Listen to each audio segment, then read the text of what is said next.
Hello বন্ধুরা, এই দেখো কে এসেছে তুমি বলো। আমার দাদা। আর এটা বৌদি। এটা বৌদি। আমাদের রক্তের সম্পর্কের থেকেও বেশি সম্পর্ক। আমার মা যখন এখানে ছিলেন, তবে আমাকে বারবার বলতো তোর বড় ভাই। আজকে ওরা এসেছিল জলপাইগুড়িতে, কিছুক্ষণের জন্য সময় পেয়েও আমাদের সঙ্গে সাক্ষাৎ করে গেল। একটু পরেই কামাখ্যায় চলে যাবে আসাম। তো বৌদিরা থাকে দিল্লিতে, 2010-এ চলে গেছে এখান থেকে। আগে এখানেই ছিল।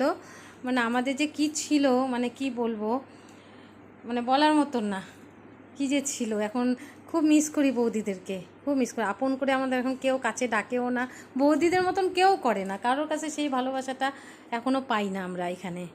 এত আমরা তাদের কাছে। আর আমার মা তো কি বলবো, মায়ের মেয়ে, ওই একটা মেয়ে মায়ের ছিল। তা খুব আনন্দ লাগছে আজকের দিনটা, এত আনন্দ লাগছে। আজকে মাদার ডে, আর এত বড় একটা সুন্দর সারপ্রাইজ পাবো ভাবতেও পারিনি। এত ভালো লাগছে না, মানে কি বলবো, যেতে দিতে ইচ্ছা করছে না। তবুও কি করবে, চলে যাবে 12টার সময় ট্রেন আছে।